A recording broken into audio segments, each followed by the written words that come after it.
by jihadists. So we're concerned about those. How do we eliminate these folks? And by the way, they're funded. They're funded by Qatar and Iran. Yeah, they are. Yes, Qatar is a big enemy of Israel. Yes, they are, Mr. Mayor. Mayor, can I ask you a question? I'm so glad you brought that up. So I have always looked at Hamas as Nazis. They're terrorists. Have you always looked at Hamas as Nazis? Unfortunately, yes, and it was demonstrated October 7 what they do. Yeah, so you always have. Have most of the Israeli people always looked upon Hamas as Nazis? Well, you know, some of the people in Israel, because we seek peace, thought maybe one day they will prefer peace than war. October 7. What about Benjamin Netanyahu? What about him? Has he always looked upon Hamas as Nazis? Well, you're talking about Qatar or Hamas? Hamas. I think that everyone understands that Hamas's charter is to destroy Israel. And by the way, not only Israel. So you've always known this. Unfortunately, we know the charter. Yes. So let me ask you this question, and I can't get an answer, and maybe we're just not covering it in the press. Maybe you can help me out. Why did Benjamin Netanyahu send the head of Mossad to Doha 3 weeks before the worst attack on Jews since the Holocaust and told Qatar to continue funding Hamas? I think, if anything, October 7 shattered that concept. And it's my understanding. But you just said you always knew they were Nazis. I always knew they were Nazis. I would never give. We were always angry that Qatar funded Hezbollah and Hamas. I want to know, why did Benjamin Netanyahu do that? Let me ask you this. Why did Benjamin Netanyahu and Donald Trump know in 2018 the sources of Hamas's illicit funding, and they still did nothing? They wanted that money to get to Hamas. I'd like to know why, because we don't know in America. Have there been any investigations in Israel at this point? I'm sure we'll investigate it, and I totally agree with you. That Qatar is a wolf in sheep's clothes, and they're buying their way in. No.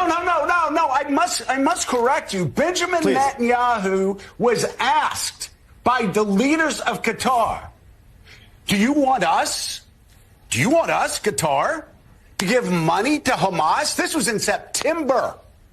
And Netanyahu's representative said, yes, of course.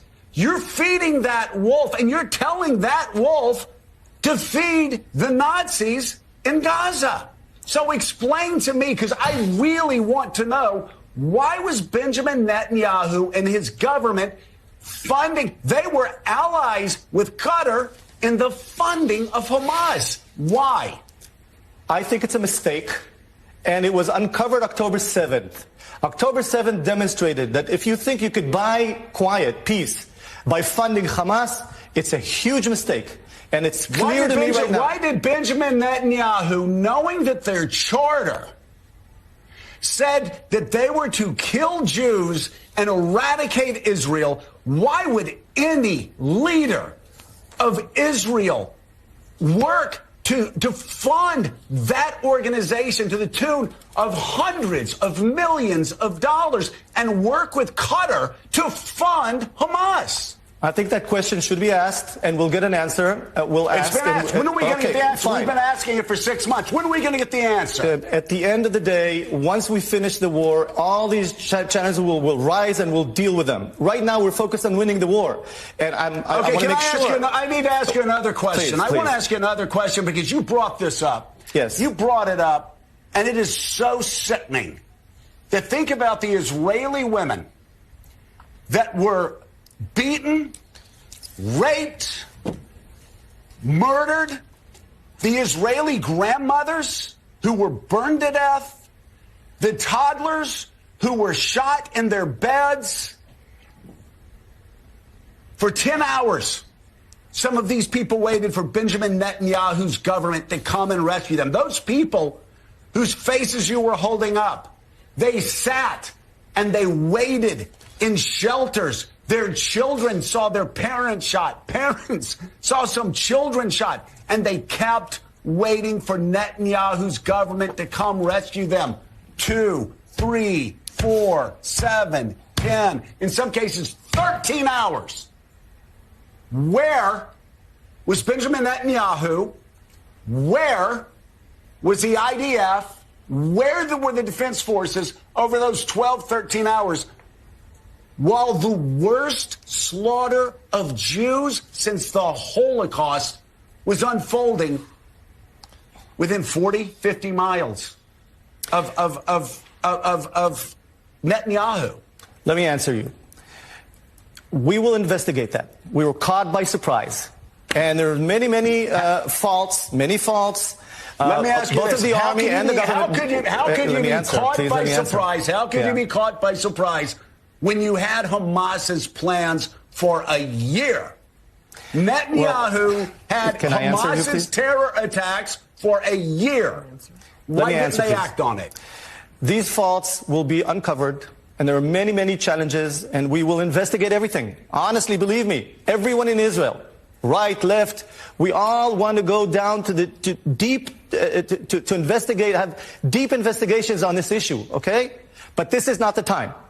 Right now, we have to focus on winning the war.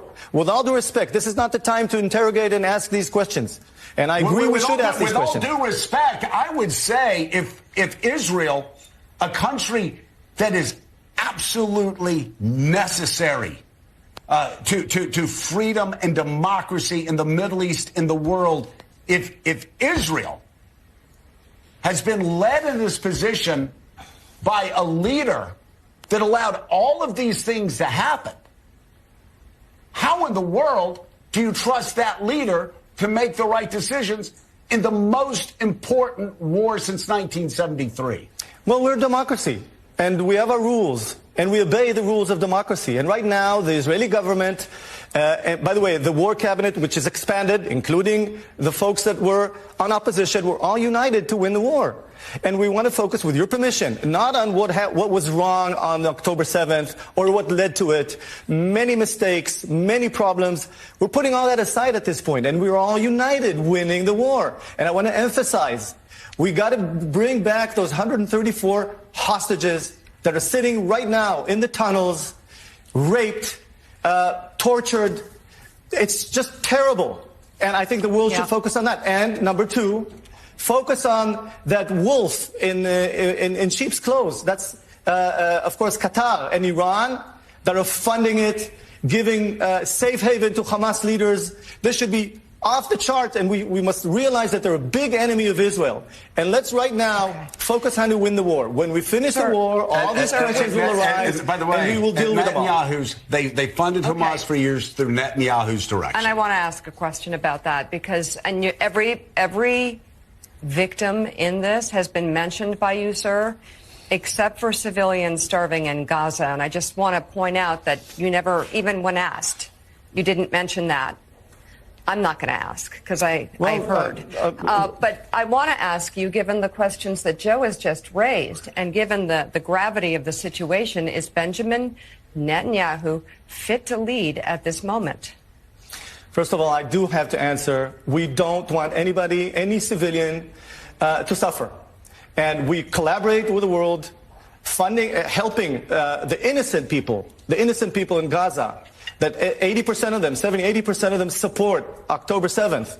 We don't want anybody to starve or anything. And we will be helpful to the world, collaborating and helping them. And by the way, there's no presidents in the world when you have a war that you help your enemy. This is the first time in all wars that Israel is willing to help the Gazan people not to starve. We want to make sure that they move away when we enter Rafah. We're telling them, move aside. Don't give shelter to the terrorists and you'll be safe. If you give shelter to terrorists, you're at risk. And no other army in the world has such, honesty and consideration of our enemies. And this is something we're proud of and will continue doing.